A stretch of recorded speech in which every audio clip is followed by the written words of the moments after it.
one of 2025. Let's see what sort of adventures that it has in store. And pace cars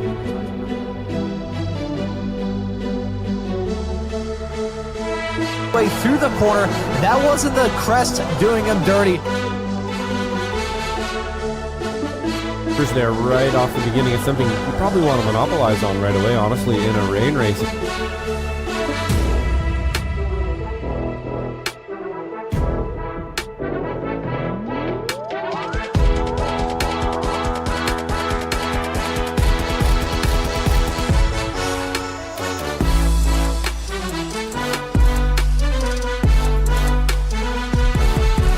Involved in that as well. Godin, I believe, is a newer racer. Oh, that's a big crash coming out of the corner. Right as I was mentioning all of those racers that...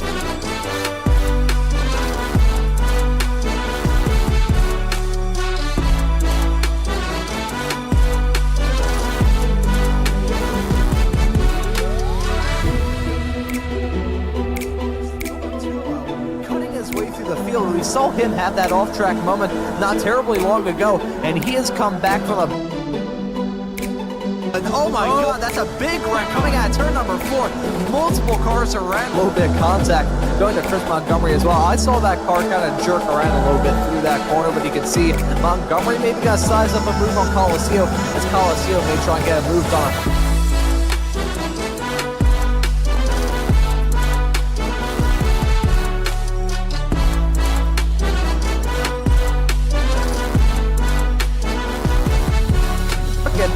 That is 5-6 cars covered by just about nothing on this racetrack. Nearly 4 wide through the corner. Look at Coliseo going way deep into turn 5. He's going to lose out on that spot on Chris Montgomery and maybe Coliseo. Too long contact being...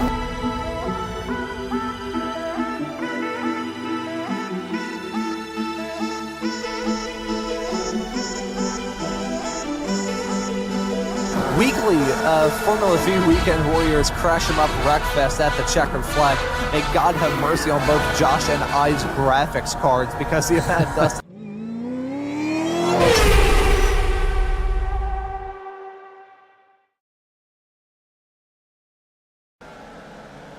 I'm back. Oops.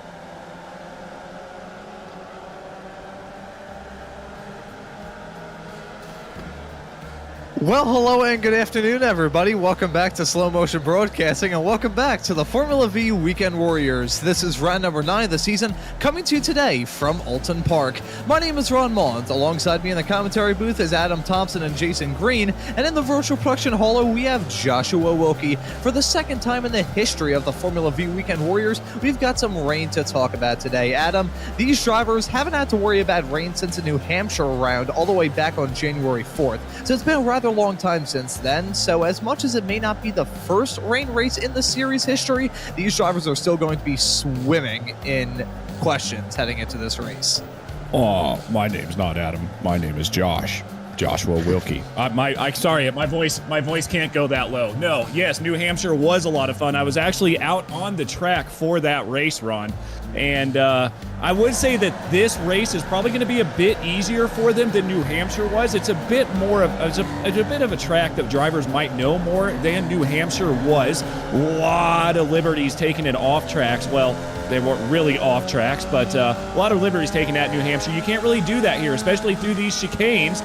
Watching the 544 here, speaking of chicanes, you can't really cut it like you could at New Hampshire, Ron, and those curbs are going to get very, very slick. Yeah, that's a very good point to raise. The painted curbs around this track, which are going to be oh so vital for these drivers to extract hundredths and even thousandths of a second off of their lap times. It's going to be a slip and slide for these drivers for sure, and you bring up a very good point talking about the track limits and the problems that these drivers are going to face about that compared to New Hampshire earlier on in this season.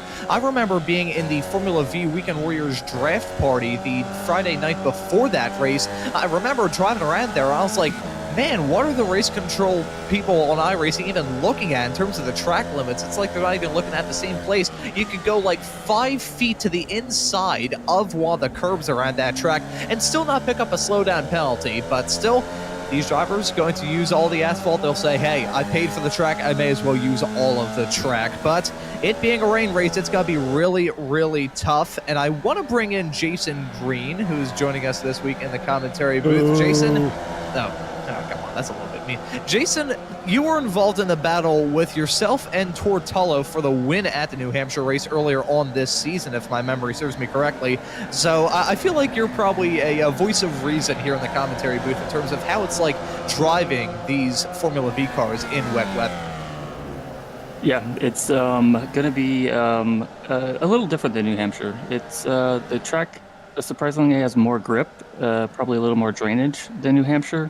So instead of dealing with understeer, you can actually rotate the car a little more. So yeah, it's less about defending against the rain and trying to push for that lap time, seeing which curbs you can use, which you can't, and where you can actually make an overtake. Yeah, so that's going to be a real big thing that's riding on these drivers' minds, trying to figure out how to tackle this race, and doubly so considering that the wet weather that we've got here at Oulton Park is actually a little bit heavier than it was earlier on in the season. Adam, I believe you were also on track for that New Hampshire race. I want to ask you about your experience driving these Formula Vs in the wet weather. It was fun until I spun the first time. Then it became a little bit less fun after the second spin, and then the third spin was not fun at all, as we just watched Tor get a little bit loose on the exit of the final corner of Lodge. And yeah, that's what I noticed as well. We're doing an onboard here, actually. So let's talk about how loose Tor might get. Going through Old Hall Corner now. Obviously, turn 1 is what it's going to be known as. Turn 2 is going to get a little bit more sketchy, especially on the start. Doing 87. He might eclipse 90. Probably not. I don't even know if these things can do 100 miles an hour. But look at how loose Tor gets going through Cascades. And these are the things that I talk about. These cars in the dry are loose enough. You get them in the wet and they try to understeer, but they oversteer at the most inopportune times. Be careful on that white line going through Island Bend, now through Shell Oil. Going to be trying to keep as much on the inside as possible. Use a bit of that camber, a little bit of outside in, get a great run off of it. Now going in to the chicane of Britain's coming up right now. These are one of the chicanes that we talked about. Keep an eye on that. You're going to have to catch a lot of curve. Get as close to that bumper on the inside or that tire barrier on the right side of the second part of that chicane. Get a great exit off. Now 100 to the 200 to the 100. You normally want to brake at the 50 board here. Looks like Tor broke just a little bit sooner than that because it's so wet. Look at how much of that curb he's chopping off. Gets very, very close to both of those tire barriers.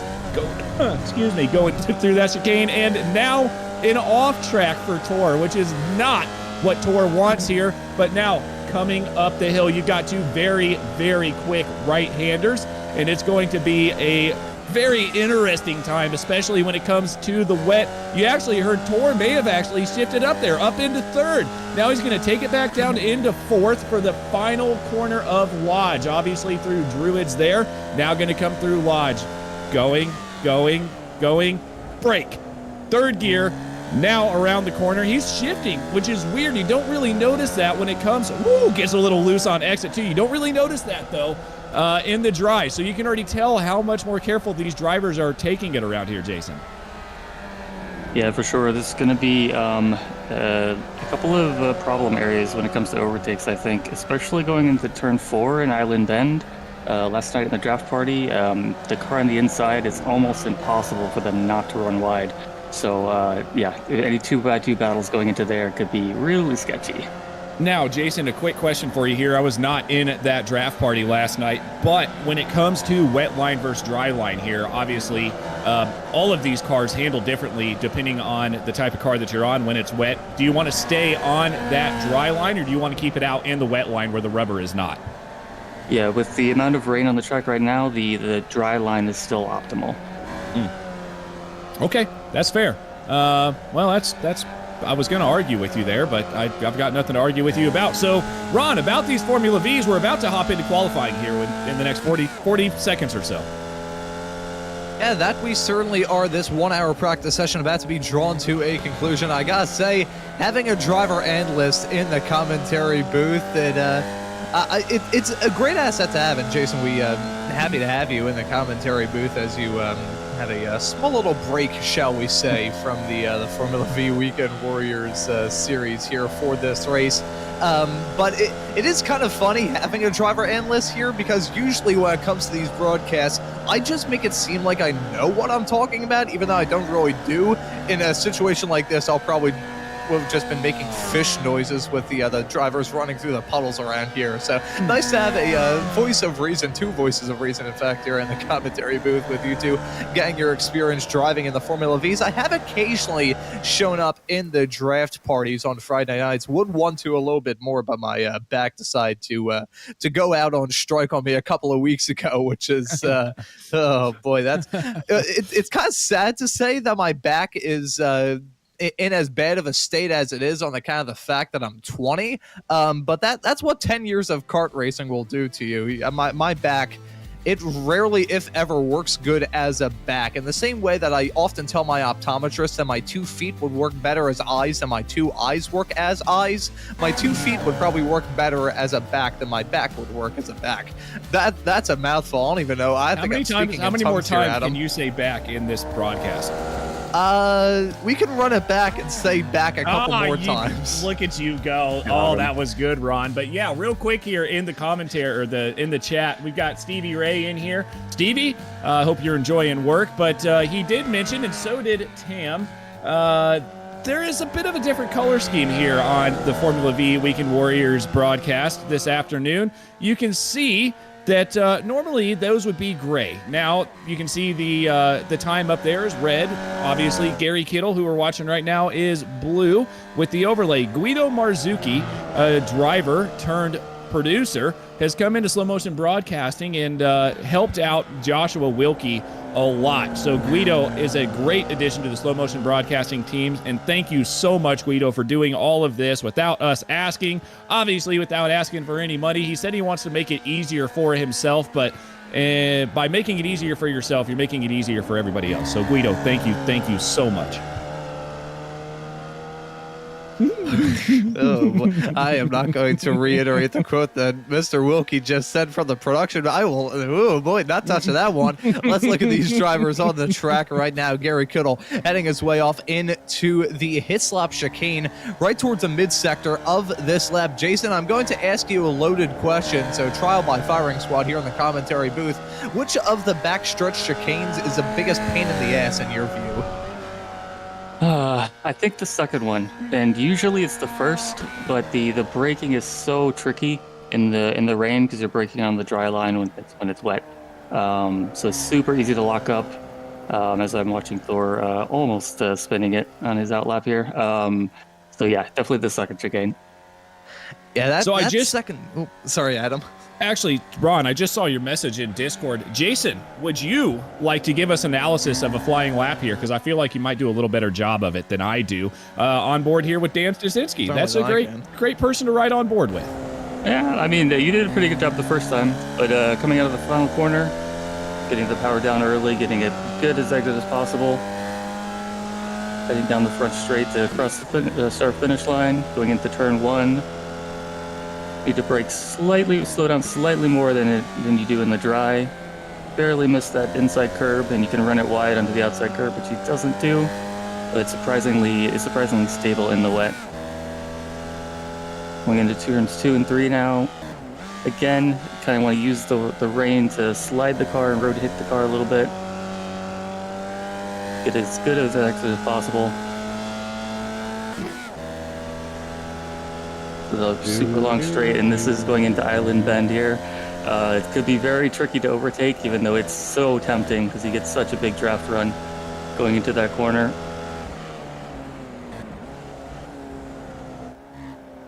Looking at the way that looking at the way that Dan's taking these lines compared to Tor, he is much more cautious, especially around the curves, Jason. Yeah, he's driving it. Again, Dan's a real live V driver, so he's probably applying that experience a little bit as opposed to a sim driver would, like myself, pushing it to the limit here. So definitely playing it, driving it more like he probably would in real life, where he doesn't want to wreck his car. But going to the second chicane, braking around 75 meters. Again, you can use the curbs through this chicane as well, which surprised me. I'm gonna clip that inside apex curb. Can use a little bit of the exit curb.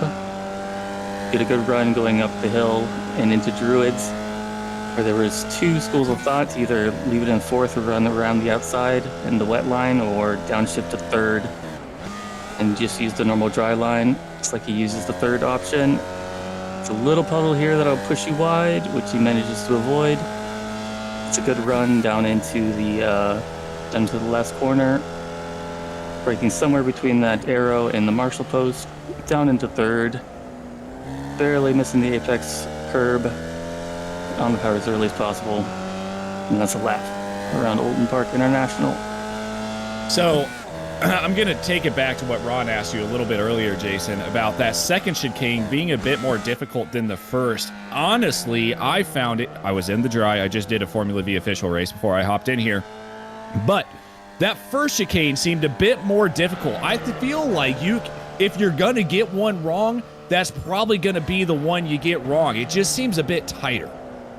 Yeah, in the dry for sure, because you have to push it right up against the tire barriers. But in the wets, while you can use the curbs, you have to slow down so much more that it's not as scary in the wet. By the way, shout out to Dan Stasinski as well, the driver we were just on board with. I don't know how that guy is finding the time right now. He's got a 1-week-old baby at home at this point, and he's out on the track. So congrats to Dan, and I'm sorry for the fact that you're racing right now, because you're probably going to get an earful from your wife a little later.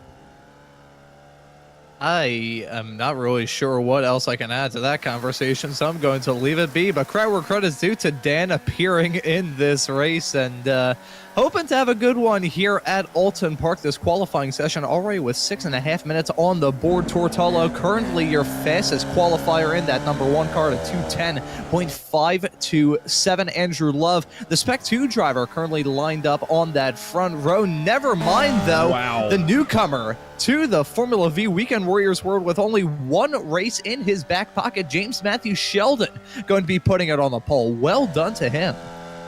Yeah, I'm sitting here looking at James Matthew Sheldon right now. Obviously, he is a Spec 1 driver with a Spec 2 number.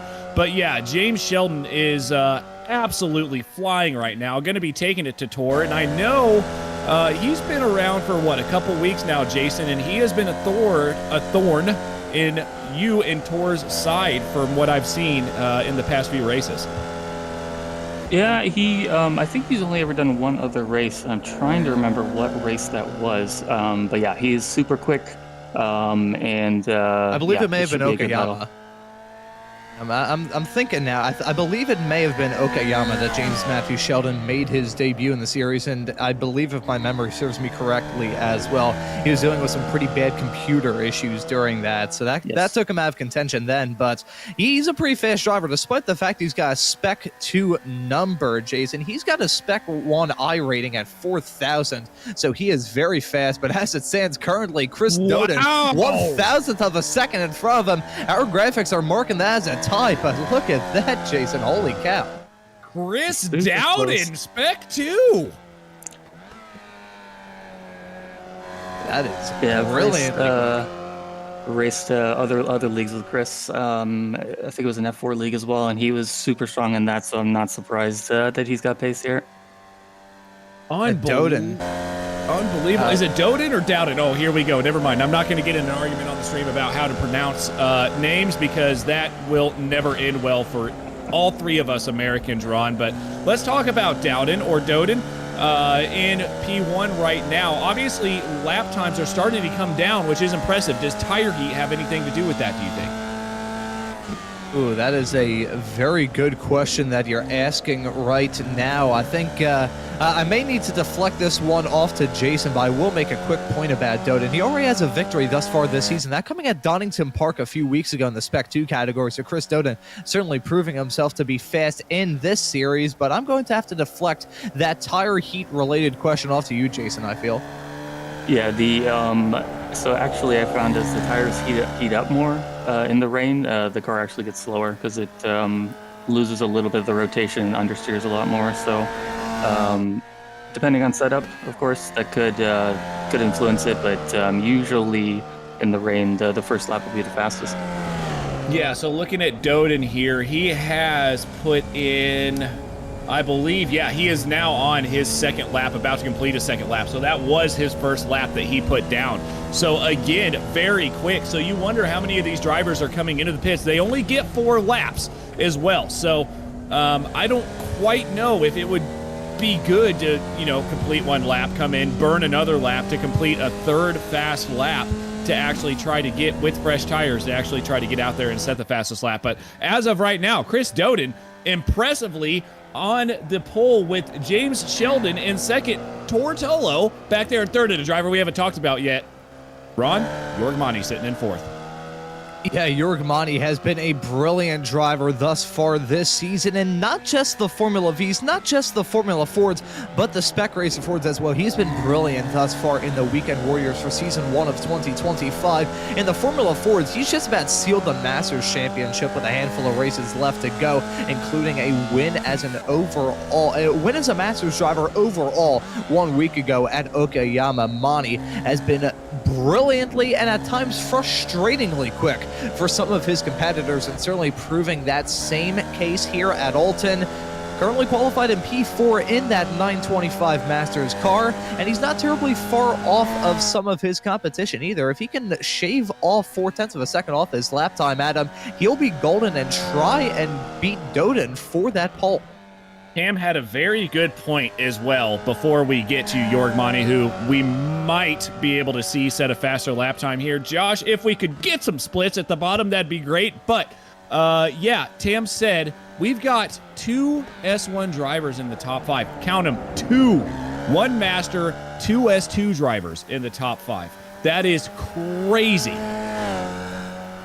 That is absolutely insane, but only in the Formula V Weekend Warriors would we have something like that happen. Jorgmani, he grabbed that pole, he saw it, and he jumped at it. Jorgmani jumping up to the provisional pole to 2-minute 10.287. He has been brilliantly quick thus far this season and just put his skills on full display. Mani flexing his muscles. Yeah, Monty with a great drive there. Sorry, go ahead, Jason. Yeah, just watching Tor's last lap. Don't think he got an off track. Okay. Yeah, never mind then. I was wrong. That's unfortunate, though. Looking at the bottom here, I see a bunch of green. I do not see any purple at the moment, so we'll see what happens. Looks like Jorgmani's done. Chris, oh my God. Now you've got me screwed up. I'm going to continue to say Dowden, and one of us are right, one of us are wrong. I believe it's Dowden, though. James Sheldon, though, still on the track, not improving either. Looking through the field, Andrew Love, a driver who's already off the track, but is sitting in 5th place, doing a great job. Antonio Reese, this poor guy. If there's an anvil still on the top right hand of the screen, you want to talk about anvils. That's what Antonio Reese has found over the past month or so, Ron. Pong. That's been the case for Antonio Reese as of late. It's been so tough for him to just get out of that bad luck streak that he's found himself in. I think the only time that he's really had any good luck was in one of the Formula Ford Weekend Warriors races a couple of weeks ago, where he actually beat Jorgmani at his own game. Jorgmani in the Formula Ford Weekend Warriors, which, by the way, you can catch every single Sunday exclusively here on SMB. Look at you, He was, yeah, look at me. Oh, boy, beautiful promotion there. That was about as slick as 80 grit sandpaper. But Antonio Reese was able to challenge Jorgmani and the stranglehold he's had on the Formula Ford Weekend Warriors. He's the only other Masters driver to win in that class, but here in the Formula V's, I will, you can see that slide heading through the Hislop chicane, but I'm going to reiterate a comment that I made on the Wednesday night Ray Esports Club broadcast this past week. You can call Antonio Reese's luck thus far this season the filled-in snake pit at the zoo, Adam, because he has not had a pit to hiss it. He has not, and I know exactly what you were trying to say there, but again, things we can't say on stream for 1,000, please, Alex. Yeah, that was a good pun, and I'm not going to be able to follow that up. Actually, where my mind went, I have no idea what you said, because I heard those last 4 words, and I don't really know what to say, so I'm going to throw it back to you, Ron. Alrighty, thank you very much. Antonio Reese currently qualified in 9th as it stands at the moment, saying a 2-minute 10.964. But even with these challenging wet conditions that these drivers have faced in this qualifying session, it's been pretty close at the moment, Jason. I mean, looking through the lap times that these drivers have set, pretty vacuum sealed together, wouldn't you say? For sure. Yeah, you would expect the rain to kind of stretch people out or make the gaps a little larger, but yeah. Less than a tenth covers the top 4, and we have to go down to 15th to get over a second. So yeah, it's still really, really close, and it's going to get even closer during the race with the draft. Yeah, the draft is going to be huge. Yes, that is a question I wanted to ask you, Jason, especially in the rain. I know how big the draft is in the dry, but in the rain, it's going to be even bigger. But we can talk about that here after we get through the grid, because we do have quite a few drivers on the grid here. Looking at 34 drivers today, Ron. Yeah, 34 drivers is actually rather low from this season thus far, but still fantastic to see the invigorated participation here in the Formula Ford Weekend Warrior Series. And let's take a look at that starting grid. Jörg Mani going to be starting from the pole, completing an all non-Spec 1 front row with Chris Doden starting alongside as a Spec 2 driver in the 204 car. James Sheldon will start in third, the top qualifying of the Spec 1 racers. He's going to be starting in third alongside Tor Tullo in fourth. We have Andrew Love starting in P5, Nate Colasio in sixth. Suleiman Khan will start this race in seventh. Next to Parvinder Ladar in eighth. We have Antonio Reese starting in ninth. Russell Telker go round at your top 10. Jim Brewster will start in 11th. Ellen DeGassis will start in 12th, completing an all-Masters sixth row. And then rounding out your top 20, we've got Jeff Jacobson in 13th, Michelle Lynn in 14th, Guido Murazuki in P15, Kurt Nunez in 16th, John Thompson 17th, Dan Szynski in P18, and rounding out your top 20 is Jesus Rodriguez and Sander Verbruge. Ken Poulin starting in 21st with Brian Hansen in 22nd. Daniel Salmon starting in 23rd with Nick Tulo right beside him in 24th position. And to round out your 34-car grid here today, we have Jason Greider, JG1 in 25th with Mario Picone in 26th. Travis Rail in 27th with Gary Kittle in 28th. Wayne Buttermore 29th. Jeffrey Beck rounding out your top 30. Carl Burke in 31st. Joshua Norton.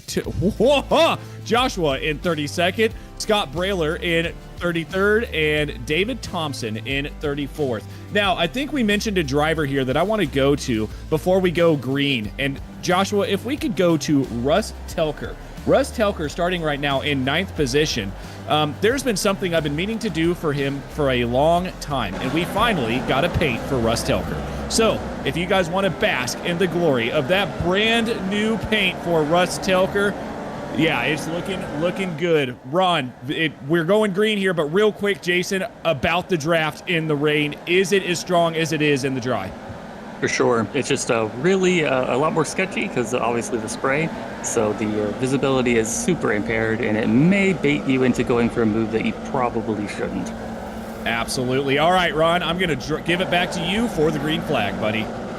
Alrighty, let's get things up and rolling from the 9th race of this season. This track played host to the season opener 1 season ago, but we got some rain in the air. The green flag is out and the drivers are on their way. Pretty good start from Jörg Mani, to try and grab that lead comfortably. Heading off into turn number 1, look at James Matthew Sheldon trying to challenge them already side by side with himself and Doden. 3 wide, 4 wide, 5 wide, a little bit farther in the back, and contact being made. Upside down is Michelle Lynn tumbling in the runoff area of turn number 1. That's going to take her out of the race in the 215 car. More drivers involved in that collision as they negotiated Old Hall Corner at the very start of this race. We are expecting some drama, and we certainly got it, Adam. We did, and again, after this first lap, we will go back to that, but we're still looking at this battle up front. Jörg Mani got an okay start. He's sitting up in first position now with Tortolo and James Sheldon behind him. Now looking back here through the field, Andrew Love, Chris Dowden, Jim Brewster back there in 10th has gained a position as well. Lots of drivers cutting their way through the field like a hot knife through butter, but let's see whether or not they're going to get some of that butter in their eye is the real question. That would not be ideal. That sounds mildly painful if I'm being completely honest. Certainly not the way that I would want my breakfast to go, but regardless, looking at these drivers heading their way down the back straightaway for the first time. Some drivers a little bit farther in the back running into some difficulties. Multiple drivers already in the pit box already. Sander Verbruge, Nick Tolo involved in that incident as well. Lots of drivers, real tough for them. Yes. Those falling anvils clearly coming out. Yeah, and someone in chat, I believe Brian Stazinski said Dan went through. He passed 10 cars, so it's Dan Stazinski right now up 10 positions wherever he is. Right now, the timing is a little bit messed up because we had so many cars flipping and spinning through turn one. Once this timing gets itself worked out, we will get everybody back in order and get the timing tower up for you guys. Jorgmani, though, still in first place with Tortolo behind him. James Matthew Selden in third, and Nate Coliseo rounding out your top four. Andrew Love still in fifth position at the moment. Now I'll pass things off to Jason Green as we complete the first lap of this race. Jason, lots of drivers cutting their way through the field like a hot knife through butter. Others towards the front decide to stake their claim on this race very early on. Who's stuck out to you the most thus far in the best way? Oh, in the best way? Well, I was going through that incident and seeing what happened to Michelle, and yeah, she got super unlucky again. Guido Marzucchi, though, had an incredible run through there to get through, navigate his way through the traffic. So well done from him. Yeah, unbelievable drive by Guido Marzucchi. Guido Marzucchi up into 11th position, and we're going to the replay here from the gearbox. Oh, well, that happened very, very fast. We might be able to get another one there because that was a very, very quick incident. Oh. That was before the start fit. No, it was right after. Excuse me. Yeah, turn one. That was a bizarre-looking collision. You could see Michelle Lynn tumbling, multiple drivers going up in the air. Holy cow, that, I can't even count the amount of race cars involved in that collision. Oh, no. Oh, Jeff Jake, we nearly had another flay. Michelle. Yay. How many times can Michelle Lynn get hit in one incident? I mean, she probably X'd out of the race just from that. And I'm sorry, I'm laughing. I'm so sorry, Michelle, for your bad luck there. That was terrible. I mean, Jason Green, I feel like you can speak to this a bit better than I can, but sometimes in some of these collisions, these Formula V cars look like they're made out of rubber. Oh, for sure. Yeah, we were talking last night, or I was talking with Michelle last night. It seems like whenever there's wheel-to-wheel contact, the car goes from weighing 900 pounds to nothing. And you're looking through the air. Yeah, I mean, you're looking at this incident from Travis Rail's perspective. Travis has no idea what's going on. I'm sure his spotter has told him there's a wreck. He crests the corner after turn one and sees 5 cars sideways. There is nothing you can do.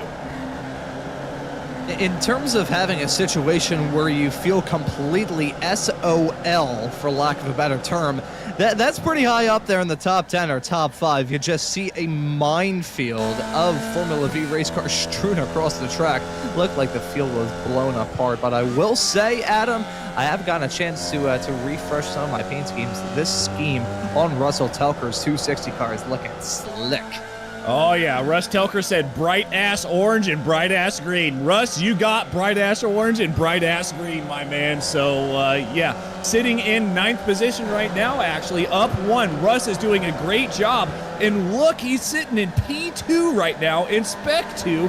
Chris Dowden up there in 5th right now battling with Nate Colecchio. And that is not a driver you want to be battling with. Nate will leave room, but he is a very aggressive driver. Yeah, that Chiquita Banana car has gotten himself involved in a whole lot of battles all throughout this season. He's a fast driver, but he is willing to put it on the line as he had the back end of that car out over the curb and into the grass, coming out of the Shell Oil's hairpin of turn number 5. That is some real tense stuff involving these drivers battling for the final podium spot. Very hard battling early on into this race, but Jason, these 30-minute long races can go by in the blink of an eye. For sure, and as we saw, Nate's put it all on the line there, and he still wasn't able to get the move done. So it's so difficult for an overtake. James Sheldon, something has happened with James Sheldon here. I'm sorry to cut you off there. He must have blinked big time there because he's back now, but it showed James Sheldon out of the race for a minute, and that would have been huge, back into 5th place now. So that was Sheldon. I think what happened to him is that Formula V, it's disguised as a Formula V. It's actually a DeLorean, and he had 88 miles an hour there for a brief second. But either way, you can thank my dad for that comment. But either way, James Matthew Sheldon, those... our producer Josh, very much knowing that was a dad joke. Thank you very much, Dad. I appreciate it. I may have to add that into my broadcast vernacular. But James Matthew Sheldon, despite the fact the hamster on the wheel that makes up his AirNet connection seemingly gave out for a second a couple of moments ago, he is still driving to his heart's content in that 208 car, Adam. Yeah, let's talk about the driver we're on board with right now. That's Antonio. I'm going to try it, Antonio Race. He tried to tell me how to pronounce it at the before when I was hanging out with all of them in the Formula Vee chat, and I know I got it extremely wrong. But yeah, so Antonio up into 5th place now, up 4 positions, started in 9th. He's doing a great job right now, and he's tracking down James Sheldon. And watch out, Jorg, Antonio's on the move.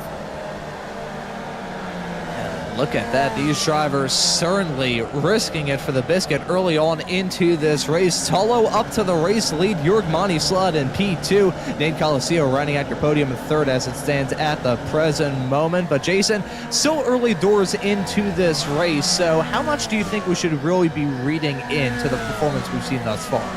Well, Tor had an incredible overtake on Mani into the 2nd chicane. So he's clearly got a ton of grip under braking.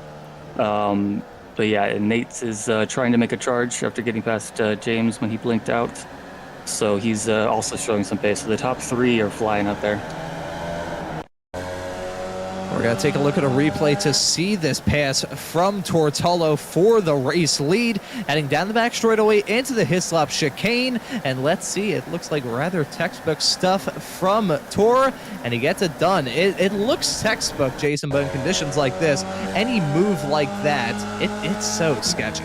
For sure, yeah. In the dry, that'll be a simple overtake, but in the wet, it's so easy to lock it up here. It picks his braking point exactly perfect in a clean overtake. So Jason, let's talk about 1st chicane versus 2nd chicane at this point, because Tor just made that 2nd chicane his you-know-what. Mm-hmm. Male dog. Yeah, that's I don't think we'll see anybody going into the or going for the move in the 1st chicane. I'm sure now that I've said that they'll prove me wrong, but definitely not the chicane you want to go for a move. We've got Scott Brayler as well, looking here to see where Scott Brayler is. Real World FV driver coming up from dead last, says Brian Stasinski. Scott Brayler up into 15th spot, 18 positions gained right now, Ron. Biggest mover in the field so far. I hate to be the bearer of bad news, but I believe that's 16 positions. It's still a lot. You may need to get the glasses prescription changed for you, Adam, but still 16 spots. I need to use drop my the feet. green Sorry, flag. Ron. That is, I've created a monster. But he's up 16 spots. He's in a small little nucleus of drivers who have cut their way through the field very early on in this race. Jeffrey Beck right behind. He's up 13 spots. David Thompson in P17. He's up 15 spots from where he started in this race. Lots of these drivers making some slick moves early on. Yeah, absolutely. Doing a great job. Obviously getting through that turn 1, what I can only call a massacre. That is going to have to be something that we can go back and watch time and time and time again and not figure out who's at fault, because there were about 15 drivers involved in that. I think it was just turn 1. But yes, David Thompson right now up into 16th position. Antonio Reyes is still trying to get around James Sheldon, and Antonio's got the pace. But Jason, when it comes to trying to make a move, especially around the wet track here at Oulton, how difficult is it actually if the driver in front doesn't make a mistake? Oh, incredibly difficult, especially if that person you're trying to pass is Jim Brewster. I think I spent 20 minutes last night trying to get around him, and I didn't succeed. So, yeah, if the driver in front knows what they're doing, it can be incredibly difficult to get a move done.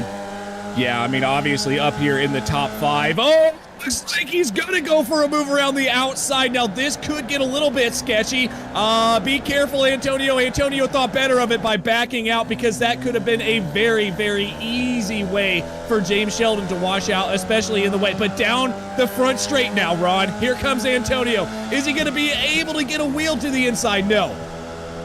Yeah, it looks like Antonio going to back out of it, hang down that start finish straight away off into turn number 1. James Matthew Sheldon in that 208 car. That is the widest Formula V car that you can find this side of the equator. He has put on a defensive masterclass thus far. And Jason, around a track like this, which is really narrow and really old school in the way it's designed, putting on a real defensive drive can make or break your race. 100%, and especially in the rain where your options are limited and where you place the car, it just gives that much more of an advantage to the defending car. Not a very easy. Oh, this could go really very, very wrong for Russ Telker. Jim Brewster. Jim Brewster backs out of it. Russ, with the biggest cojones on this side of the equator, is able to get the move done. Let's go, Russ.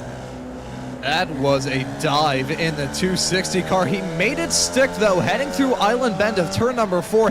That is a sketchy corner if ever you see one in conditions like this in a Formula V car, which has handling about as unpredictable as trying to wrestle a chimpanzee in a phone box. So it is sketchy heading through turn number 4 in these race cars in conditions like this. So Where do you come up with these, Ron? Where? That is... Oh no, I'm an organ donor. Maybe someone will study it one day. I mean, I don't even know what to say right now. Obviously, Russ Telker around Jim Brewster. Now he's under threat from Chris Dowden as well. And it's funny that Jason was just talking about Jim Brewster about 30 seconds before Russ made one of the bravest moves I've seen this race. 100%. Yeah. That's how you're gonna get a move done. You gotta send it. And sent it he did. That was a beautiful move heading off into Island Bend. Talk about licking the stamp and sending it. Let's take a look at a replay to see Telker get this move done on Brewster. Jim Brewster, a series admin in this series as well. He is fast, but look at that. Telker, full commitment on the inside line. And credit due to Jim Brewster for keeping that thing on the racetrack too, side by side through turn number 4. It usually ends one way, and that is catastrophically wrong. So the fact they are able to go side by side really speaks volumes about the talent in this series, Adam. You know, he did. Yeah, Russ Telker must have had a bit of a mistake there. Now back down behind both of those drivers, actually sitting in 9th behind Jim and Chris. But they say that stickers add about 5 horsepower to your car. Well, paints must add about 20 for Russ Telker, and I think there was just a little bit too much horsepower going through that corner, the final corner. I will say, Russ, nitrous adds a lot of horsepower as well, but I'm not sure if iRacing has gotten to the point where they can simulate that yet. But there you go, heading off into the second to last corner, technically speaking, of Lodge Bend. That's turn number 16, right before the final kink.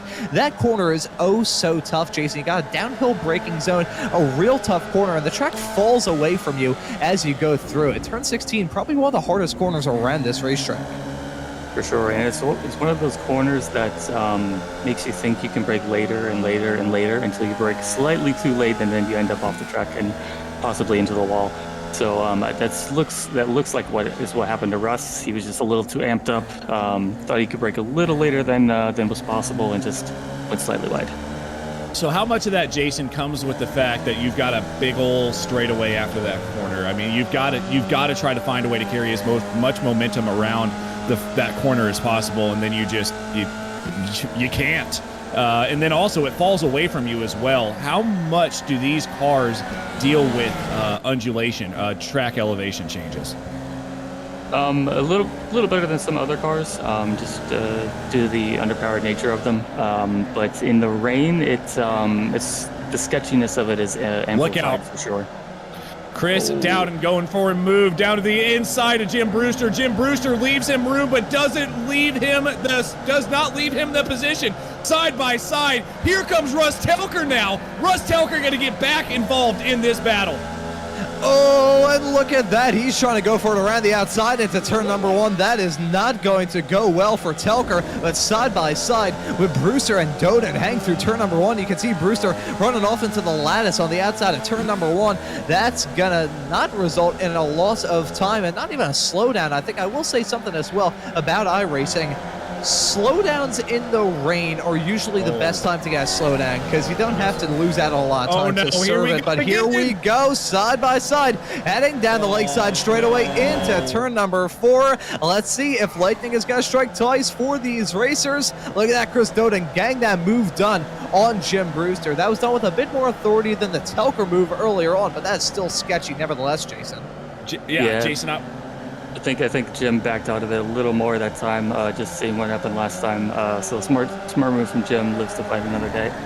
Yeah, Jason, I want to take it to you again and ask you how much of the knowledge from Jim Brewster has come from the draft party that you guys run last night after you ran with him for 20 minutes, like you said, especially through there, the understeer you get. Jim probably knows how much understeer you get through there at this point.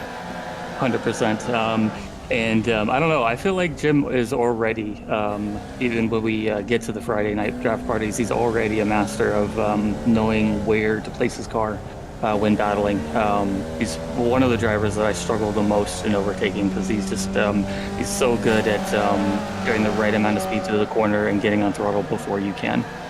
Yeah, absolutely. Jim, this is absolutely no offense to you. You should actually take this as a compliment. But if I find myself behind you, which I do sometimes because I tend to like to wreck quite a bit, but when I do find myself behind you, knowing that I've got the pace to get around you, I just can't. So that is a shout out to you, Jim, for making that car wide, but also being a very, very clean driver as well. Knows where to position himself. Kurt Nunez and Daniel Salmon battling right now, back for 27th and 28th.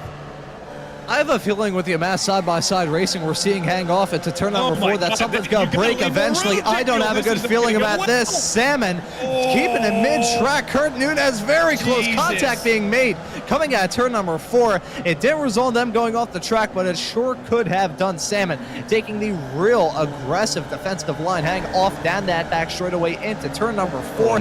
Very lucky that those two drivers got away with it rather scot-free, but Kurt Nunez in that 918 car, he is going to be sizing up a move on Salmon while Salmon tries to get past Tullo.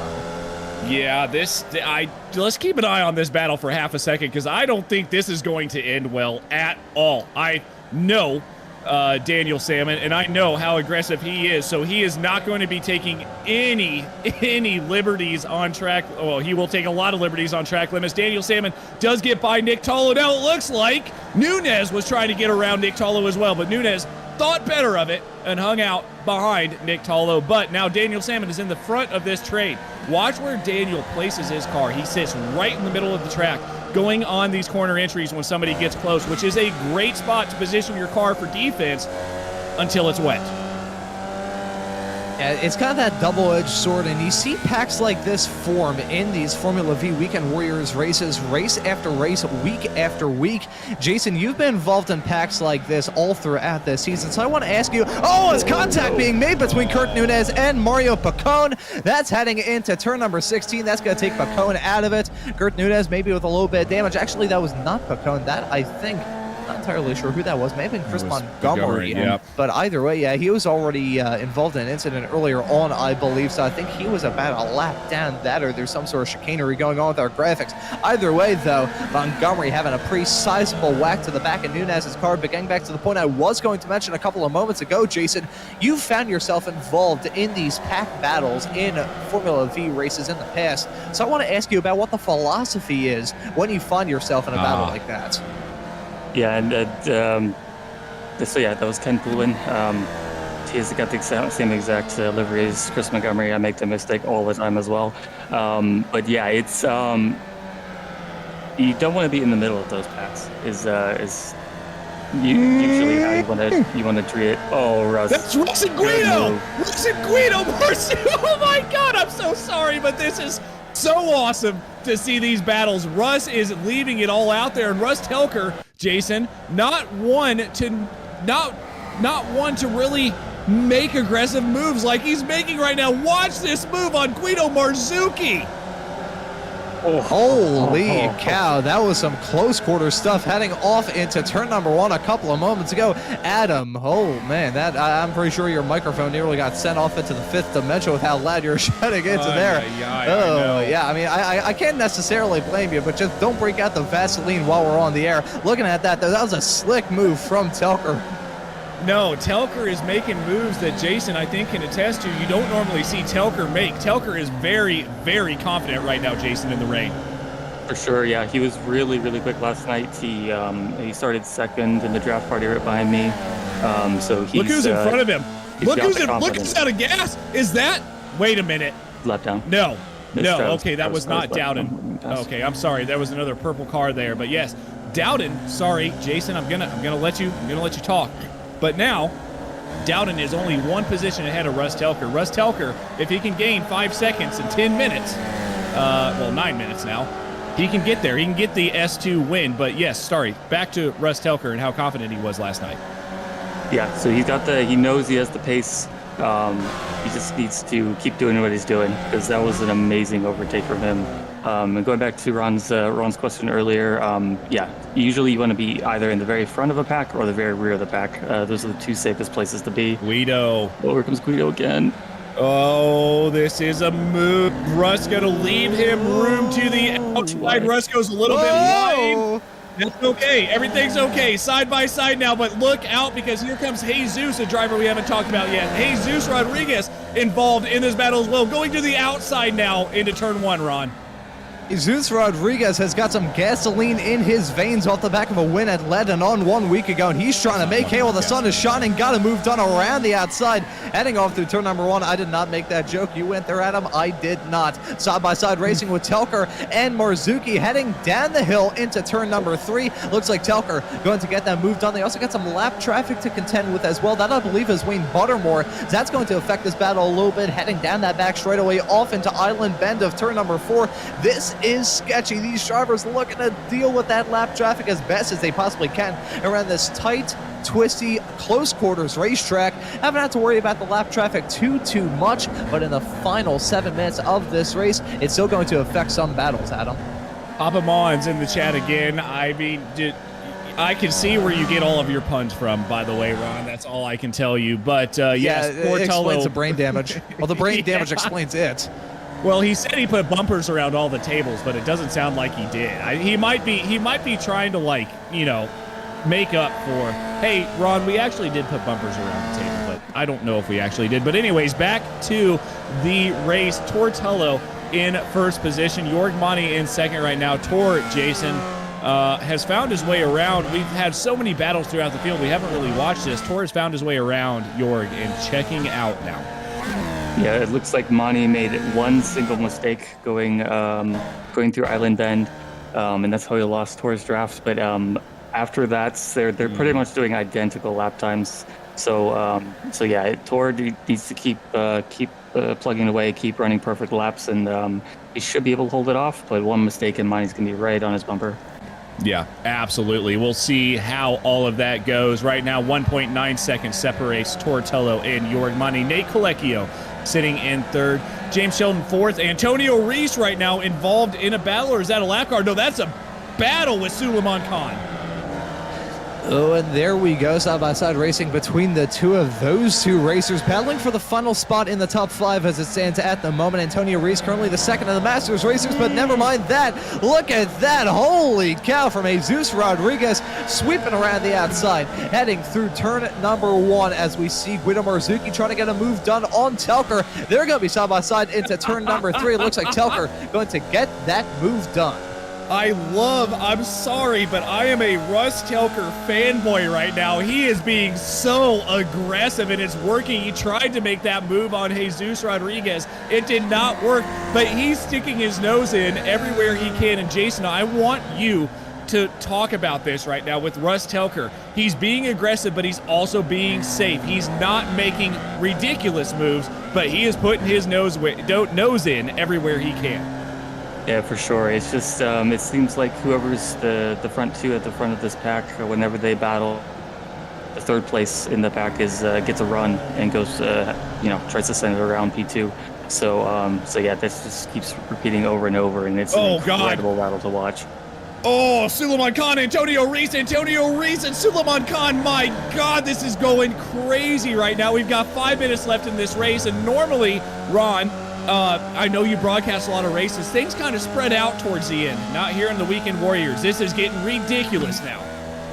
Yeah, it's kind of like that reverse psychology thing. Come time for the end of this race here in the Weekend Warriors, could be the Formula V's that we got right now, could be the Formula Fords and the Spec Racer Fords tomorrow. It's always the same case. Come time for the checkered flag, this field always seems to be locked back together like they have a bunch of magnets attached to their bumpers. So we're seeing that get put on full display right now. Antonio Reis and Suleiman Khan have not been able to break away from each other, and Chris Doden involved in that battle as well. So it's a 3-car fight for the final spot in the overall top 5, involving 3 different cars and 3 different drivers in 3 different classes. Looking at Andrew Love, he's got a battle on his hands right now between himself and Brian Hansen. Those 2 Spec 2 racers battling for 14th as it stands at the present moment, with them negotiating some lap traffic as well. And in terms of pace as well, these drivers are still not backing out of it. Chris Doden just set the fast lap of the race last time by, and also just got the move done on Antonio Reis. He did. And Jason, I want to throw this to you. We look back at the top of the leaderboard here as we just lost the intervals, which is fine. Jorg Money has closed in 0.6 of a second to Tortolo. He's now down to 1.5, between 1.3 and 1.5. Where does that draft start coming? Now down to 1.3. Looking at 1.2. Suleiman Khan, though, is really going for it around the outside, the inside, excuse me. Very, very close now. Looks like he's going to be able to hold that position. No, he's not.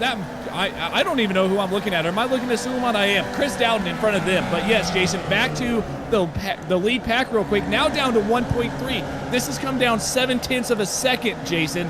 Where do you need that draft to be? So once he breaks the 1 second barrier, he's going to start getting the draft under 0.9. He's going to shoot right up to the back of Thor. So yeah, he just needs a couple more tenths, and it'll be right there for the end of the race. Keep an eye on this battle. We've got battles going on throughout the field, but keep an eye on that interval, guys. We have 2 minutes left. Now, it just depends on when Tor gets across the line, and you wonder if Tor, Jason, might be lifting just a little bit to make sure he doesn't have to do an extra lap. He knows Jorg is faster. Yeah, that's a dangerous game to play, though, and I don't think Tor would risk getting Money into the draft. So it's definitely not worth it to try to lift and go a lap shorter.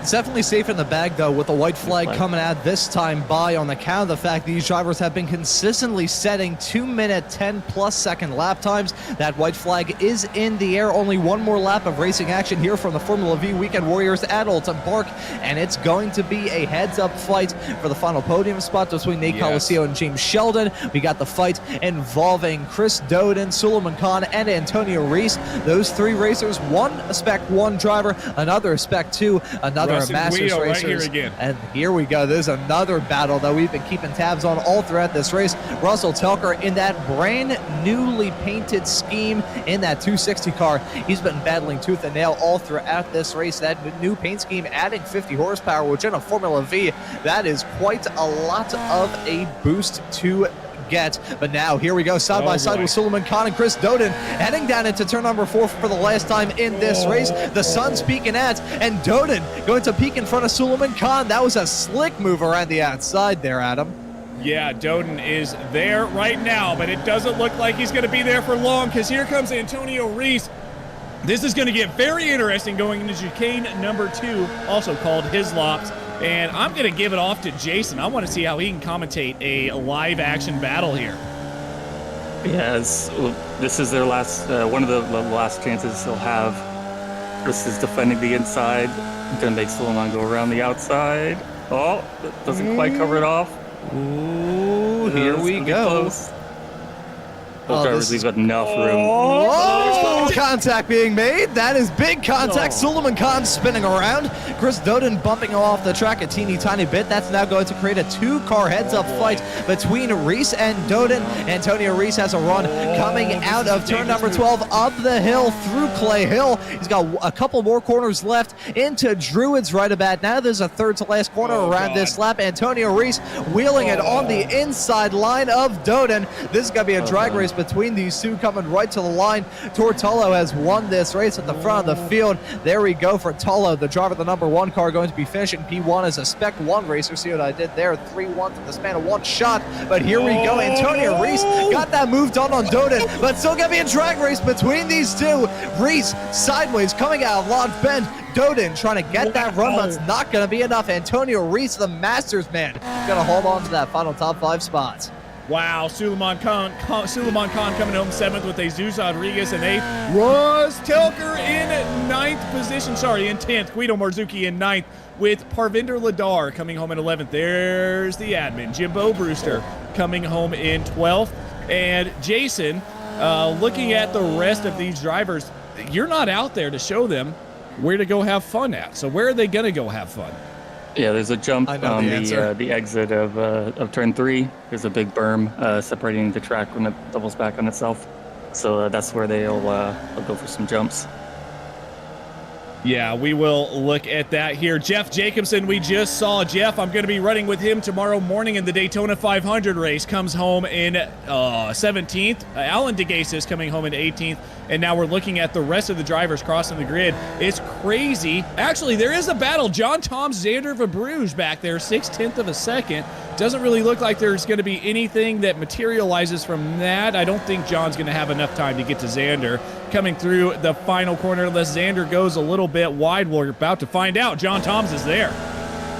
And here we go. Look at that. The defensive line from Verbruge. John Toms trying to sweep it around the outside into turn number 16. Battle as late breakers into the second to last corner. Contact being made. Tom's going to be pinged off the track. That's going to allow Sandro Verbruge to take P21 at the end of this race. John Toms now going to be very close between himself and Michelle Lynn. It looks like they're going to finish line astern in P22 and P23 respectively. Looking at a few more cars left across the start-finish line. Nick Tullo going to be the last of the finishers in this race in 26th. Not the last driver to finish, but the last driver to take the checkered flag. That made absolutely no sense. You can kind of get what the rest of the cars. Here we go. Oh boy, here we go. I will say, before you asked that question of Jason Green a couple of moments ago, Adam, oh boy, that's Salmon going off. I think he just sent himself off into the shadow realm. Oh, no, he did not hit the jump. Alrighty, so he just decided to shortcut onto the back straightaway. I remember, Jason, a couple of seasons ago for the Formula Ford Weekend Warriors, back when the series was still in a broadcaster that shall not be mentioned by name. I remember at the end of a race here at Oulton Park, in the rain as well, you pinged it off into the runoff area and hit the jump. No. So ever since then, I've remembered this jump. And look at that, Jason Kreider in the background. Oh, boy. Look at that. Russ Stilker made it. He made it over. He is back to the landed on his wheels. The first driver. Look at him go. He can do it again if he wants to. Yeah, he's got all 4 wheels on his wagon. God bless America. That is freaking awesome. Looking at these cars bouncing around. I think that was Antonio Reese who just lawn darted and was bouncing around side to side, end over end. Oh boy, it gets to the point where I don't even know what to say when it comes to these after the race shenanigans. This is absolutely majestic. Look at Russ. This is beautiful. Clears the barrier. 10 out of 10. Oh, that was a big hit. On his wheels. Beautiful. 10 out of 10, Russ. Unbelievable. Now we got Andrew Love stuck on the wall. Oh, why don't we get some results here? I'm going to make a request of our producer, Mr. Joshua Wilkie, if we could get a slow motion, fitting to have a slow motion shot here on slow motion broadcasting of one of these drivers vaulting over the barrier. And I will try and do this as best as I can.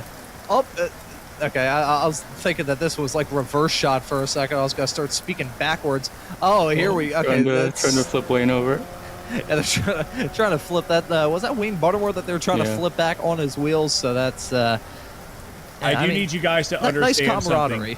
Yeah, I need you to understand something. As a producer, it is very tough to go back to the incident we just watched because of the amount of stuff going on right now in the incident. You'd have no idea, but it looks like we might get a slow-mo here of you. We're going to go back here and just watch this. Here comes Russ. We can get one slow-mo for you, Ron. Alrighty, here we go. I've taken a sip of water. I'm going to try and do this as best as I can.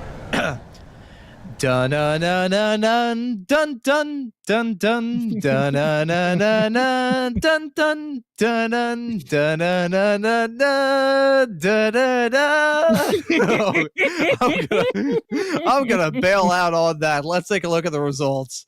Oh, that was great timing. Oh, yes. All right. That let's voice get some crack, I sound like results. a rusty gate creaking in the wind there. Oh boy, I apologize. I ain't dog's eye annoyed with my high pitch squeak a couple of moments ago. Let's take a look at the results. I don't have to sing anymore on the air. Oh boy, I think we got a technical issue here, so I am not going to continue on singing as we get these technical issues sorted out. However, I will share a story of something that was going on during the Spec Racer Ford Weekend Warriors broadcast 1 week ago here on SMB.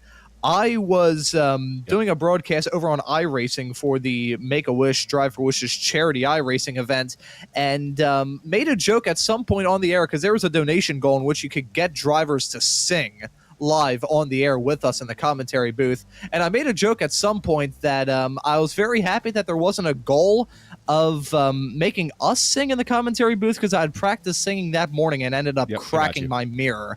So I think hopefully we'll some results. Can I take over? Oh, yep. Yep, I got you. All right, yeah, we are looking at results right now, even though you guys aren't going to get it on the screen. Tortello comes home in first position. Obviously, wins in Spec 1, takes the whole thing. Yorgmani wins in Masters class, but coming home in P2 overall. Nate Colecchio, whatever you want to call him, in third place. James Matthew Sheldon in fourth, with Antonio Reese coming home in your top 5. Antonio, by the way, gained 4 positions, in the race. Chris Dowden going to be coming home in 6th, with Suleiman Khan in 7th. Jesus Rodriguez in 8th. Guido Marzuki in 9th, with Russ Telker rounding out your top 10. Jason, I'm going to only go through the top 10 of these, but Russ has talked about his top 10 finishes. He got another one this afternoon. Yep, let's go. I think he might be a little disappointed. He had a small mistake on the last lap that kind of separated him from Guido, but yeah, he should still be really, really hyped at that finish. He drove a great race. Didn't have any major accidents or incidents, and he was flying out there. He really, really was. But we do have some drivers to talk to. And Jason, I'm trying not to be an asshole here, but there is a driver that I want you to talk to for the first time ever in the broadcast booth. This is Tortello, winner of the race.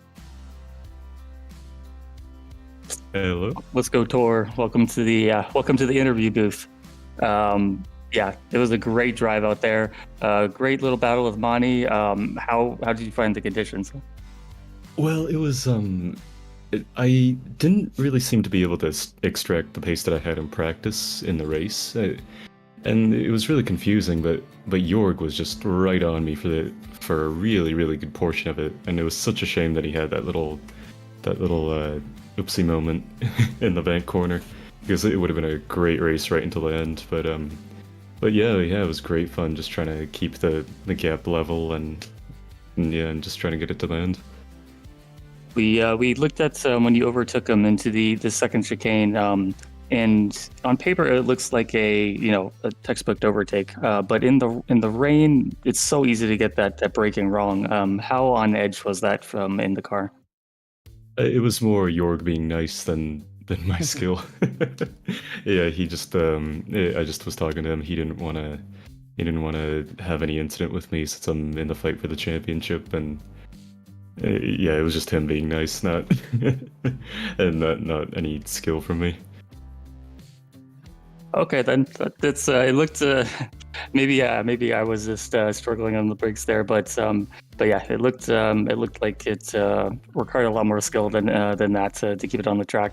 But yeah, how were the I noticed in practice you were having you're kind of testing the limits of the curbs and the white lines and everything. How did that factor into how you tried to maintain the gap over Mani? The curbs and the white lines were just as brutal as ever, and just every single tiny little touch, and it just wanted to fling you around. So I just wanted to survive and not make any mistake, you know. So I just tried to go as quick as I can without throwing myself to the scenery, which was really hard to do since Jorg was incredibly quick. For sure. And you've driven this track in real life before. Have you ever driven it in the rain? And if so, how did it compare? Actually, never in the rain. That is something that I'd be very interested in because it was very sketchy in iRacing, so I imagine pretty sketchy in real life as well. For sure, probably even more so. With the added factors of having a real life car to drive. But yeah, great win, great drive. Look forward to racing you with you next week. Before we let you go, anybody you want to thank? First of all, we need you back next week, Jason, and I want to say thank you to Bradman Motorsport, and yeah, just a big shout out to Jorg. It was a lot of fun, and to you guys, Slow Motion Broadcasting. Awesome. That was Tortolo. We will catch you next week. Yeah, you did good, Jason. You're kind of a natural at this, and there may be a job opportunity that comes available. I think we already have job opportunities, Jason. If you ever thought about it, you could take one. Well, there's a lot of driving that I get involved with, so I'm not sure I have time, but I'll keep it under consideration.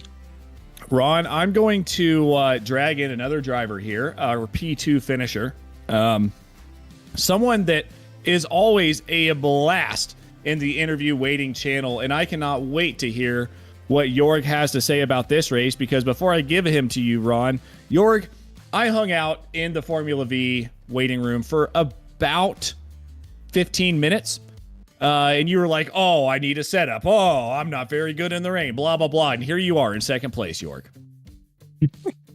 Sorry, but I really hate rain. I don't know why I'm suddenly getting it. But like I said, I haven't done not one single lap on this track this week.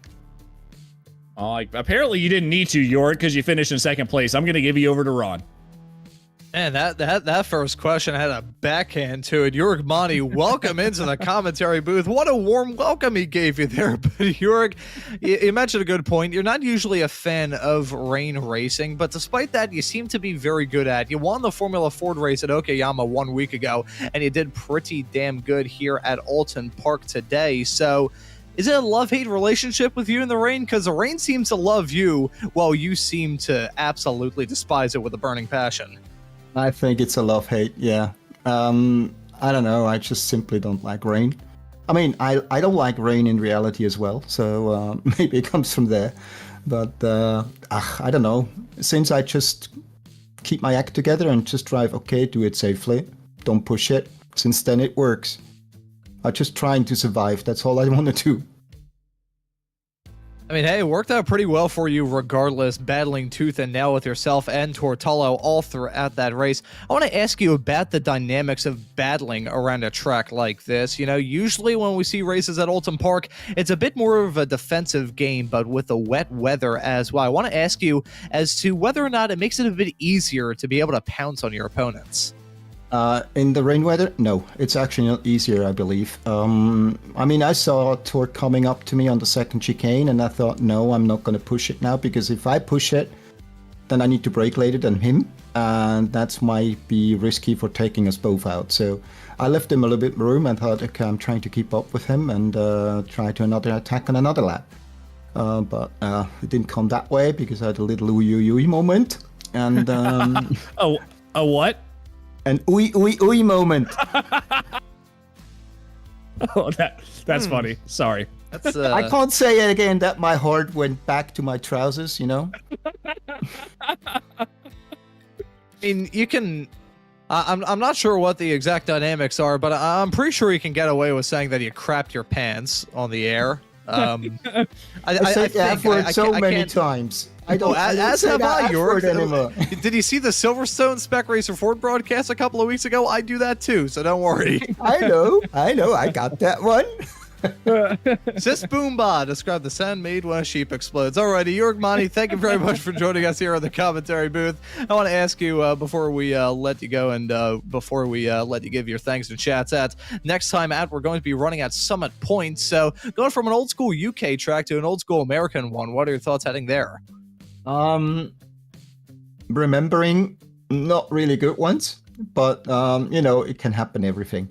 So with this car, I have not turned up one single lap on Summit Point, so let's see what's going to happen. I even don't know which version it is. Oh, that is a very good question. If we're running on the Jefferson circuit, I may be completely mute for that broadcast app protest. But Jörg Monty, thank you very much for joining us at the commentary booth. And before we let you go and celebrate your win in the Masters category here tonight, is there anyone you want to give a thanks to or shout out? Yeah, hi Jason. Thank you that you did not race today, because like this I get one position better. So I like that one. No, it was just a joke. I just wanted to say hi to you guys, and thanks for broadcasting. Great job, Monty. Thank you. And Thank you very much for joining us at the commentary booth, Jörg. And before we fully let you go, I'll say next time you have a moment like that in the race, you could do like a Curly from Three Stooges impression. I'm not sure if you've ever seen the Three Stooges, but yeah, of course, I know the Three Stooges. I mean, Adam is one, I am one, and you might be the next one, Ron. So. Oh, I absolutely am. I have the physique of Curly, and I could go whoop, whoop, whoop, whoop on the air. Alrighty, I'm gonna leave it at that. Jörg Monty, thank you for joining us at the commentary booth. And excited to see you back out on the racetrack for the rest of the season. Okay, thanks a lot, guys. Good night. And that was a painful Curly impression. I may need to have a vocal cord rest after that. I'll give you one, because I am very, very excited to bring in this next driver, Russ Telker, a driver I have not been able to interview, but a driver I hold very, very near and dear to my heart because of all the things that Russ and I have talked about. Russ, congratulations on a top 10 again. How many does that make for you? I've been reading through, been lurking in a couple of these Weekend Warriors chats. You have been super excited about your top 10 finishes.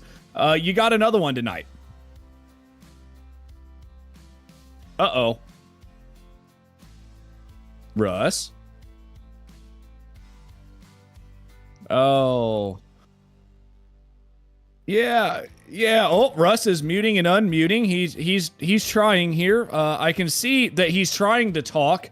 We're gonna hop you back up into the interview.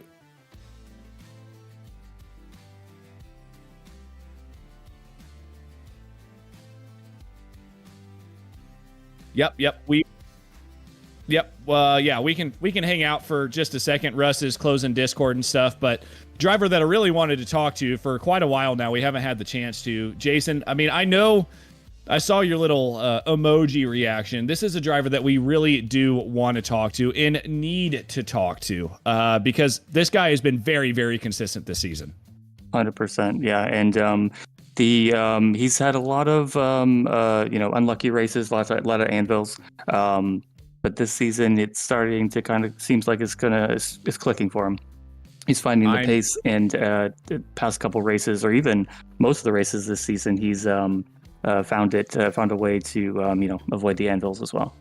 Yeah, absolutely. I will be right back. Let's make sure that we can get Russ in here. We're going to go a little bit long in these interview sessions, and I will cover the cost, I promise. But I will be right back to make sure we have Russ. And I will filibuster here for a quick moment as Adam jumps up into the interview waiting area. Jason, you've been in the interview waiting area as a driver. Pretty good snack options there. All right, here we go. All right, we may have Russ Telker back. Can you hear us now? Can we hear you? I can hear you. Hey, we got there Russ. We go. All right, so Russ, I don't know if you heard my first question. I'm sure you did, so I'm going to reiterate. Top 10s multiple times this season. You've got to be excited about that. I am. I think this is my 5th top 10 this season. Would have been 6, but Jason spun me on the last lap. Green car back. Yeah, Sebring. But Youch. Yeah, it's been going really well this season. I'm really happy with how I'm driving. So, I mentioned during the broadcast, Russ, I know you're a car guy. I had a bunch of stickers on the back of my back window of my El Camino. They say stickers add 5 horsepower, right? Absolutely. I think a new paint must have added about 50 because you were driving in a way that I have never seen you drive before, being very aggressive but safe at the same time. Kind of talk us through a couple of those moves, especially through, Island Bend, man. Like, you made a move on Jim Brewster that we just wooed over for about 5 minutes. Right. I shouldn't have gone for that pass there. That's a really dumb spot to try and pass. But I did it anyway, and somehow I made it stick. Well, you did. You made it stick, Russ, and you made it up into the top 10. Obviously, we saw a bunch of your battles. We covered you for quite a few of the races tonight, or quite a few of your battles tonight. But anyways, before I let you go, Russ, is there anybody you want to thank or shout out? Oh, just this whole community. Everybody here has been so awesome for the year I've been doing it. I've learned a ton from everybody, all the guys in the Discord chat, every race. And since you're in here, I'll thank you for the new livery. It looks good. I think, honestly, Russ, I'm not tooting my own horn or anything. I think it looks better than good. But hey, we can, apples, right? Hey, at least I'm not a green car anymore, so you can't get me for green car bad. Exactly. Only green car bad is going to turn into Jason Green one of these days, but Joshua Wilkie's got a green one too, but both green cars bad at this point. But anyways, Russ, thank you so much, and thank you so much for the battles this afternoon, and hope you enjoy the rest of your day. And yeah, man, give us another top 10 next weekend. I'm going to try. All right. Sounds good. Thank you, Russ. Thank you. That was Russ Telker there, obviously P2 in Spec 2, but we do have the winner of Spec 2 here in Ron. I'm going to give you to Mr. James Sheldon, a driver that we've got, or we've talked about quite a while. Very, very quick, and now he's finally in the interview waiting booth. Hey. I will say, James, welcome into the commentary booth. Not the winner in the Spec 2 category, I believe, with the I rating of a Spec 1 driver. But yep. Still, James, it was a really good performance from you here at Oulton, walking away with a P4 result. So talk us through this rain race here at Oulton. Thank you. Yeah. Well, it was a difficult race. In qualifying, I was really surprised because my time was quite slow. I thought everyone would be like low 209s like in practice, but I was surprised when my time was actually that fast. I think it was like 1,000th behind Chris Dowden. I was really happy to get a good qualifying there, because if you're in the middle, then you're probably going to get wrecked. So, and then in the race in turn 1, I know they ran into the person in front of me. I don't remember who it was. Luckily, I didn't hit him out of the race though. And then, I don't know if you saw it, but at one point, I actually, my game froze and I like went a couple seconds backwards. Oh, we saw. You did, huh? Yeah. I thought I went further back. I thought I was in 7th. At that point in time, James, I remember specifically saying that you hit 88 miles an hour and went back to the future. So thankfully, you rejoined the race after that. Forward in the future. Forward in the future, back in the future. I don't really know which would be the best way to describe it, but still was able to rejoin the race and hit the ground running after that. This is the first time you've been able to compete in a full race here from this Formula Ford Weekend Warriors season. I gotta say, mightily impressive debut. Thanks. Also, I've never really done a wet race before. I did a lot of practice in the past few days because I wasn't familiar with the wet in iracing, so I'm just glad that I had the pace at the end of the day. That's all I really care about. Well, you certainly did have the pace to compete here at Oulton Park, but we're going to be swapping out this old school UK track for an old school American one in the form of Summit Point in 1 week's time. So what are your thoughts coming into that race? I don't think I'll be as good as at Summit Point. I feel like I don't think that's a track I'll be good at, if I'm being honest. I like lots of corners, not a lot of straights. Summit Point is a lot of straights on it, so a lot of room for slipstreaming, and I don't know. I'm not very good at racecraft, so I try to avoid that. Who knows, you may be able to do like some reverse psychology thing and you're going to be mightily quick at Summit Point in 1 week's time. But James Matthew Sheldon, thank you so much for joining us here in the commentary booth. And before we let you go and celebrate this mightily impressive debut here in this series, is there anyone you want to give a thanks to or shout out? Yeah, thank all of you lot for doing the broadcast because, nobody can do that on their own, so thank you. And thanks to Adam. I don't know who else to thank. Alrighty, fair enough. For not blowing up. Oh, there you go, man. I always gotta thank the PC. I think at one point I said the hamster that was running on the wheel inside your PC decided to take a quick little break when you blinked in out of existence. May need to give that hamster a bit more water, up the living conditions for him inside your PC. Yeah, I need a new CPU.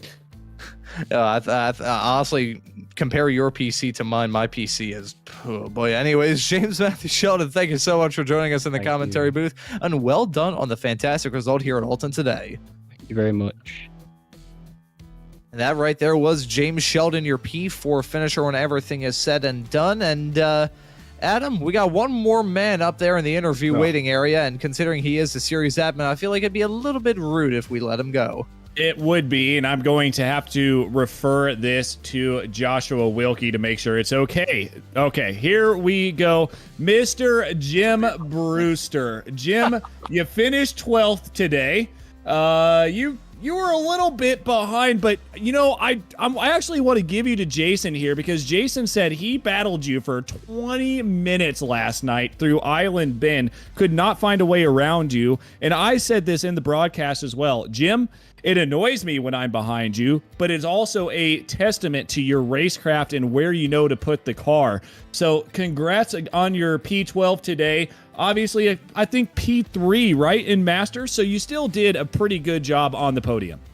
Well, I was fighting for 7th, so we had a real good fight for 7th, 8th, and 9th. Oh, I know. Until Russell had I'm sorry, Jim. And that happens sometimes. But we had a really good fight back and forth. And that's where I actually, Andrew and I are on Discord, and I actually said to him, I said, Andrew, I think I defend pretty well. And it's just that, if somebody gets up beside, but you get a good exit, because I'm not very good at entering corners, but I try to be always good at exiting corners.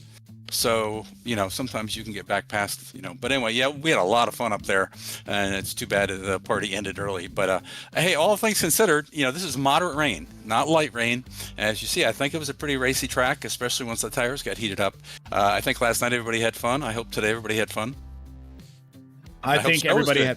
Yeah, everybody had fun, at least up here in the broadcast booth, to say the least. But, Jim, I want to take you back, I think maybe 2 seasons now. My first race ever with the Formula Vees was around Oulton Park. Let's not talk about the end where I ran out of gas, but let's talk about that same exact corner, and let's talk about me doing this same exact thing that Russ did to you. That is now 2 times in a row that you've been hit from behind coming out of that chicane. Well, okay. You got to be tired of that chicane at this point. Well, but there's a big thing. Some people, I call them the screamers, go down to second gear in a couple places. Mm-hmm. This thing has a lot of torque. You can carry third through most places. So that's part of, at least that, I don't know if you use second there, but Russell today was using second. And so that's part of it contributes to the issue, but we were just running really close. It was no big deal at all. And he did something that he and I just discussed it in the booth. He did a quick apology. That is the most wonderful thing in the world, because as racers, we all know, at least I hope we all know, you cannot go faster if you're mad. And even if you're mad inside your brain, you have to go push that out the door if you want to get back to the next few corners and hitting your apexes like you want. Mm-hmm. And by him doing that quick, I'm sorry, it diffuses, I think both of us, it diffuses me, I'm guessing it probably diffuses him, and we can all get back to racing. And the folks that wait till after a race to me, I don't know if everybody appreciates the value of that quick bang, I'm sorry. Yeah, I mean, I know I do. I mean, I've been on the receiving end and the giving end of both of those types of incidents, or that incident that we watched today. And I'm telling you what, I mean, it gets into Russ's head as well, with an incident like that. At least it gets into mine. Then you feel bad about it. And even if you are sorry, then you're racing. You're not taking the lines that you normally take. The whole thing is that nobody, it's the red mist. Who's the British Formula 1 guy that got famous for red mist? Number 5. He was famous for the red mist. And other than John McEnroe, Nigel Mansell. And Russ pointed out he thinks Michael Jordan also. There are very few people that actually perform better when they're angry. That's true. Yeah, it could have been. I mean, there are quite a few Red Mist drivers, but nonetheless, Jim, you came home P12 today. Obviously, third, back on the podium again in Masters. We have a track that I just thought about. Help me out here, Ron. Where are we going next week? We're going somewhere. Right? Yeah, we're going to Summit. Thank you. You ready for that one? Well, I would have to say Summit is about as racy of a joint for Formula V's as you get, right? Yes. I mean, other than maybe Lime Rock, but Summit, we all know it like the back of our hands. So us locals who live here have no advantage because everybody in all of iRacing knows Summit inside out since it was one of the very first tracks. So we lose our home track advantage. But yeah, it'll be fun. It's always fun there. Jim, I have a feeling I already know who you're going to shout out, but I'm going to ask you anyway. Does anybody you want to thank or shout out before I let you go? Yes, Tam, who there it is, has been helping me with sympathy. Her country had a new president before we had a new president, and so she has been helping me. They've had some very interesting things in their country also. But anyway, Tam is just super to talk to all the time and helpful in so many ways to me. So yeah, we got to get her. We got to figure out. She doesn't have a smartphone. Something I was telling Stevie, she'd be a fun Tuesday nighter. So but anyway, it was a good day. I was worried that today might be a spin fest, and I was feeling responsible by choosing the track in rain. So I'm relieved that it didn't turn into a spin fest. Well, it didn't. And Jim, enjoy getting your screenshots and your pictures later because there were quite a few very, very good battles today, man. I hope to talk to you soon, and congrats on your top 3. Very good. Thanks. See you next week. Well, that was Jim Brewster. Ron, I'm going to give it back over to you, and we got to get it closed out because we blasted this way over the top of the what we were supposed to get charged here today.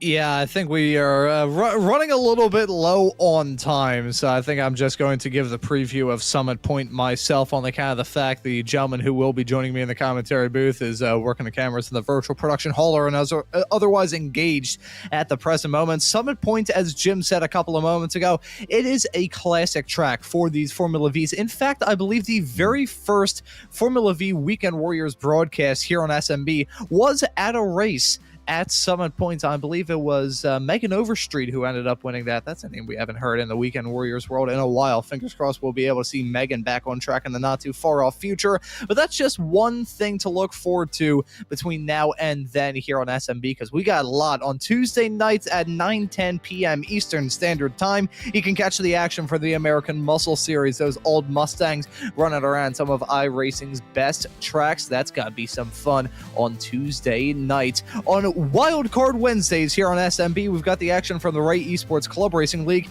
and the Sim Racers Group F4 Championship, the Ray Esports Club Series on 8:30 p.m. Eastern Standard Time, and the Sim Racers Group Series at 9:45. But it doesn't end on Wednesdays. Come time for the weekend, we have got you covered. The Formula V Weekend Warriors held every single Saturday at 2 p.m. Eastern. We've also got the action from Super Sunday with the Formula Fords running at 12:45 and the Spec Racer Fords running at 2:45. But that doesn't even end it for Sundays, as coming up this weekend, coming up tomorrow, is the return of the XSLR series. We've got some great 410 sprint car dirt racing action from the Knoxville Speedway tomorrow, and that's going to be some really fun racing action at 8:10 p.m. Eastern Standard Time. That's all the stuff you can look forward to here on SMB. Gives you a reason to subscribe and hit that notification bell so you never miss out on any of the racing action. But as for this broadcast here today, that will just about do it. And so for myself, Ron Maunz, Adam Thompson, and Jason Green joining me in the commentary booth, along with Josh Wilkie doing a wonderful job working on the cameras in the virtual production hauler. I say thank you all so very much for watching. Have a great rest of your day. My two booth mates aren't going to be happy about this, but we hope to see you all wherever it is in the not too distant future. Drink!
Season 1 of 2025. Let's see what sort of adventures that it has in store. And Pace Cars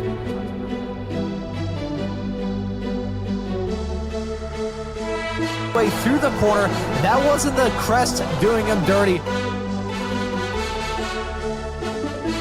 There right off the beginning. It's something you probably want to monopolize on right away, honestly, in a rain race.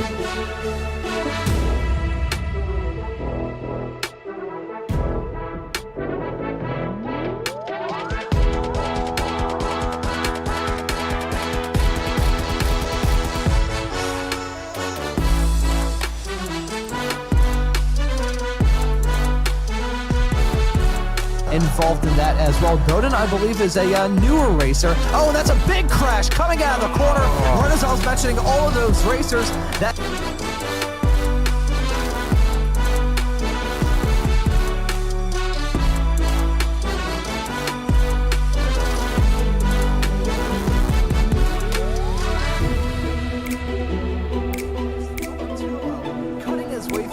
we saw him have that off-track moment not terribly long ago, and he has come back from a... And oh my god, that's a big wreck coming out of turn number 4. Multiple cars around. A little bit of contact going to Chris Montgomery as well. I saw that car kind of jerk around a little bit through that corner, but you can see Montgomery maybe got to size up a move on Colacio, as Colacio may try and get a move on.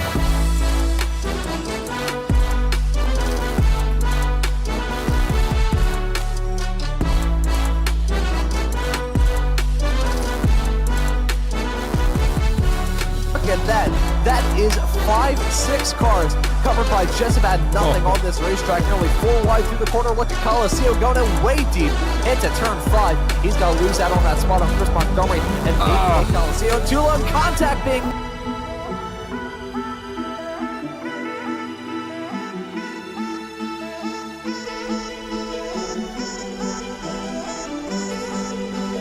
Weekly Formula Vee Weekend Warriors Crash 'em Up Wreckfest at the checkered flag. May God have mercy on both Josh and I's graphics cards because the amount of dust